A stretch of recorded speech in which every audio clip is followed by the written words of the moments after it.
ওসমান হাদির ওপর হামলার ঘটনায় উদ্বিগ্ন রাজনৈতিক নেতারা। এমন ঘটনা আরও ঘটার আশঙ্কা তাদের। আইনশৃঙ্খলা পরিস্থিতি এমন থাকলে আগামী নির্বাচন অনেকটা অনিশ্চিত হয়ে পড়বে বলে মনে করছেন কেউ কেউ। তবে আইনশৃঙ্খলা বাহিনী তৎপর থাকলে নির্বাচনের সুষ্ঠু পরিবেশের পাশাপাশি যথাসময়ে নির্বাচনের বিষয়ে আশাবাদী রাজনীতিবিদরা। এ বিষয়ে কথা বলতে এবার চট্টগ্রাম থেকে আমাদের সাথে যোগ দিচ্ছেন নিরাপত্তা বিশ্লেষক অবসরপ্রাপ্ত মেজর এমদাদুল ইসলাম। আপনাকে স্বাগত।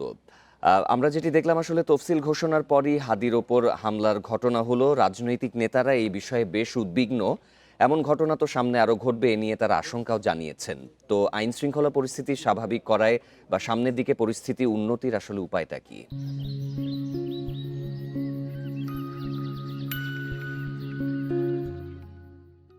ধন্যবাদ।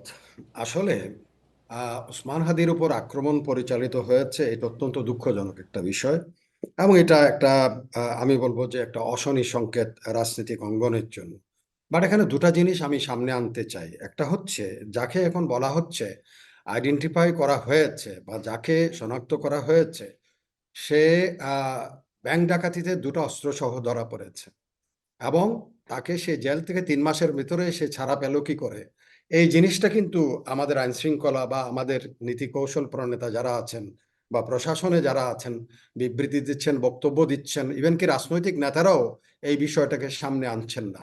কার বদলে কার আপনার মদদে জেল থেকে ছাড়া পেল? আরেকটা জিনিস এটা আশঙ্কার যে আপনি বলছেন আইনশৃঙ্খলা রক্ষা করার বিষয়ে। আইনশৃঙ্খলা রক্ষা করবে আইনশৃঙ্খলা রক্ষাকারী বাহিনী। সেখানে আমি দেখলাম বিভিন্ন পত্রপত্রিকায় সরকারি একটা ভাষ্য যে যারা নির্বাচনে আপনার প্রার্থী হবেন তাদেরকে ব্যক্তিগত অস্ত্র দেওয়া হবে। তাহলে অবস্থাটা বুঝেন কি কাণ্ডটা লঙ্কা কাণ্ড হবে এদেশে। কারণ প্রত্যেকেই তার প্রতিপক্ষ তার কাছেও অস্ত্র থাকবে, ধরুন আমার কাছেও অস্ত্র, আপনার কাছেও অস্ত্র আছে। আবার মধ্যখানে যারা এই যে হাদির উপরে যারা আক্রমণ করেছে এরকম সন্ত্রাসী গ্রুপও থাকবে। তাইলে গোলাগুলি কোন পর্যায়ে চলে যাবে? আপনি এই অস্ত্র দিয়ে একজনের আপনার সমর্থকদের উপরে আরেকজন সেখানে আপনার ইনফ্লুয়েন্স সৃষ্টি করার চেষ্টা করবে, তা প্রভাব বিস্তারের চেষ্টা করবে। সেই প্রভাব বিস্তার করতে গিয়েই মারামারিটা একটা পর্যায়ে চলে যাবে, যেটা আইনশৃঙ্খলা রক্ষাকারী বাহিনী তখন, যিনি প্রার্থী তার কাছে অস্ত্র আছে, আইনশৃঙ্খলা রক্ষাকারী কি করবে তখন? সেই যদি গুলি করতে থাকে, অপরপক্ষ আবার গুলি করতে রইল। এখন আইনশৃঙ্খলা নির্বাচনের যে সুষ্ঠু পরিবেশ আর প্রার্থীদের নিরাপত্তা বা দেশের আইন শৃঙ্খলা পরিস্থিতি এগুলো নিশ্চিত করতে সরকারের আসলে পদক্ষেপ কি হওয়া উচিত? সরকারের পদক্ষেপ হওয়া উচিত আইন শৃঙ্খলা, বিশেষ করে পুলিশ বাহিনীকে, তাদেরকে তাদের যে মরাল যে একটা, সেটাকে তাদের ফিরিয়ে আনতে হবে। তাদেরকে তাদের কাজটা করার জন্য সক্ষম করতে হবে, তাদেরকে মোটিভেট করতে হবে। আপনি যেখানে কালকে দেখলাম ঢাকা মেডিকেল কলেজে গোলাগুলি হয়েছে, ওখানেও সেনাবাহিনী তলব করে বসে আছে।